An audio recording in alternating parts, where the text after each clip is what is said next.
Noticias de Estados Unidos. Sean bienvenidos. Le contamos que en las últimas horas, un tribunal de apelaciones ordenó acatar una orden de silencio para Donald Trump.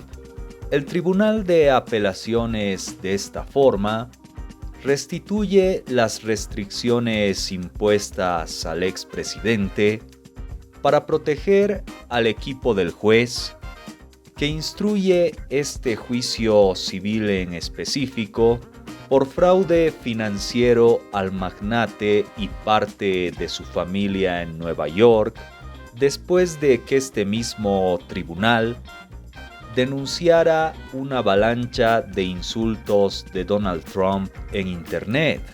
El juez impuso desde entonces 2 multas por un total de $15,000 al multimillonario por incumplir esta prohibición al considerar que los ataques de Donald Trump podían animar a sus seguidores a atacar a cualquier miembro de su equipo. Un tribunal de apelaciones de Nueva York restableció hoy la orden de mordaza contra Donald Trump en el juicio civil por fraude comercial de $250 millones. La orden prohíbe a Trump hacer declaraciones públicas sobre el personal del juez Arthur Engoron, quien preside el juicio en curso. Engoron había impuesto esa orden a Trump y luego la extendió a sus abogados tras los ataques a su asistente legal. Donald Trump y sus abogados tendrán que guardar silencio.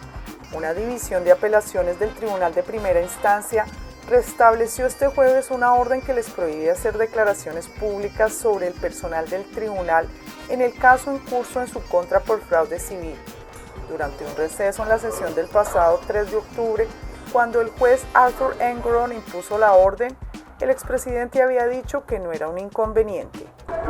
No es un problema en lo absoluto.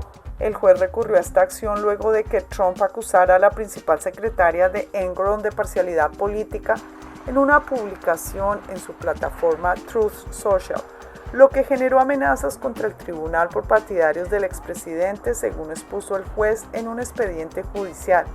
El Tribunal de Apelaciones había suspendido esta orden el 16 de noviembre, luego de que sus abogados argumentaran que infringía su derecho a la libertad de expresión bajo la Constitución de Estados Unidos.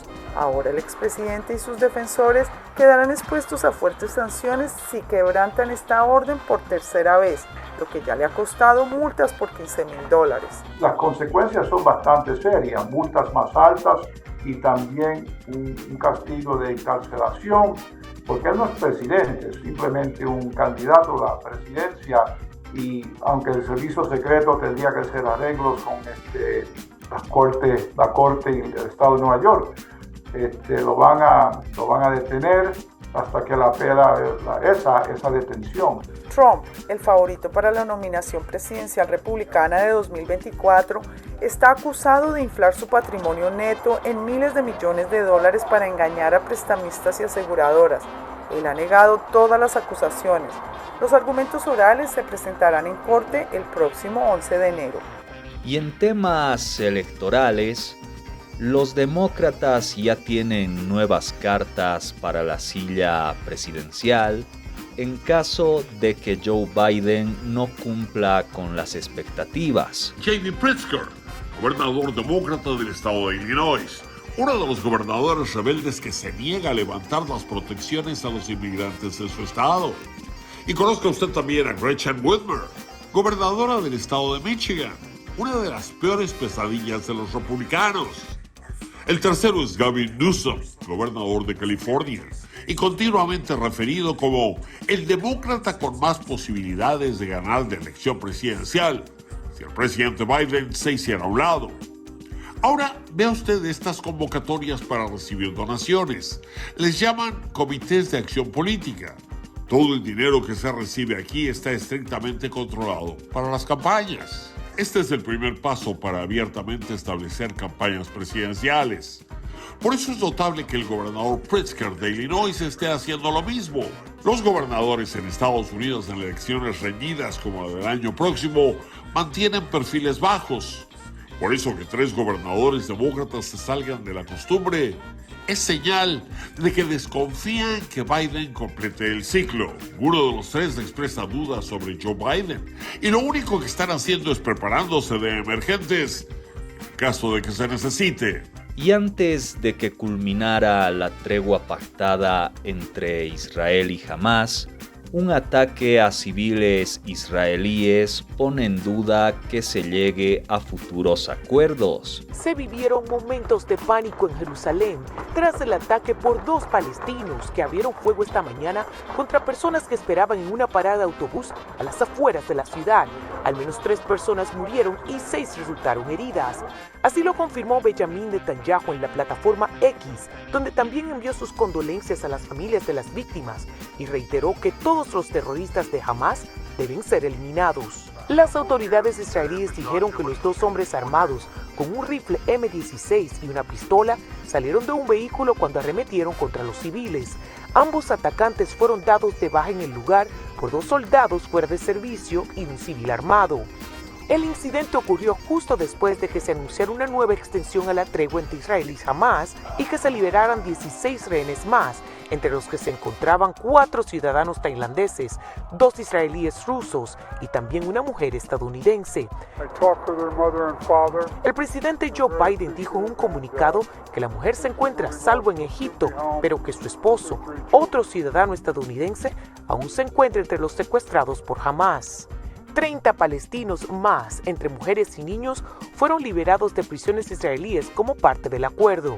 Aunque Netanyahu reiteró que no hay posibilidad alguna de que Israel no retome su ofensiva para completar su objetivo de guerra. Posterior a este hecho, el grupo Hamás terminó liberando a una rehén mexicana que se encontraba secuestrada. Pero después, como estaba acordado, se reanudaron los combates entre Israel y Hamás en la Franja de Gaza tras vencerse la tregua. Los combates se reanudaron el viernes en la Franja de Gaza tras el vencimiento de una tregua de una semana entre Israel y Hamás. El ejército israelí acusó al movimiento islamista palestino de haber violado la pausa operacional y disparado a su territorio, luego de que sus fuerzas de defensa interceptaran un cohete lanzado desde Gaza, el primero desde el 24 de noviembre. El Ministerio Gazatí de Salud, en manos de Hamás, indicó poco después que decenas de personas murieron en la franja desde la reanudación de los combates. La Oficina de Derechos Humanos de la ONU lamentó el reinicio de las hostilidades. La reanudación de las hostilidades en Gaza es catastrófica. Instamos a todas las partes y a los estados con influencia sobre ellas a que redoblen sus esfuerzos de inmediato para garantizar un alto el fuego por motivos humanitarios y de derechos humanos. La tregua permitió liberar a decenas de rehenes a cambio de prisioneros palestinos en manos de Israel y facilitó el ingreso de ayuda a la Franja de Gaza. Las negociaciones entre ambos bandos con los mediadores Qatar y Egipto continuaban el viernes, según una fuente informada sobre las conversaciones. Israel dejó claro que la tregua era una pausa temporal para asegurar la liberación de los rehenes, pero su gobierno ha enfrentado creciente presión para explicar cómo protegerá a los civiles del enclave que enfrenta un bloqueo y que no tienen cómo salir. Organismos internacionales han pedido más tiempo para llevar suministros médicos, alimento y combustible a Gaza, donde se calcula que 1.700.000 personas han tenido que dejar sus casas. Es importante entender el por qué la pausa culminó. Culminó debido a Hamás. Hamás quebrantó su promesa y lanzó un ataque terrorista en Jerusalén, matando a 3 personas, hiriendo a otros, incluyendo estadounidenses. Comenzaron a lanzar cohetes antes del final de la pausa y, como dije, quebrantaron la promesa de liberar a algunos rehenes. Seguimos totalmente concentrados en conseguir la libertad de los rehenes. He estado trabajando en eso, así que seguimos en ese empeño.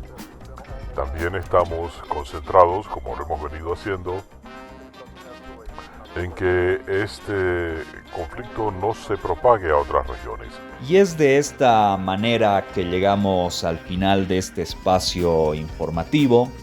Como siempre agradecemos su gentil compañía y apoyo al canal, y el reencuentro será en otro compacto informativo el día de mañana, aquí a través de nuestro canal Noticias de Estados Unidos. Gracias y será hasta la próxima.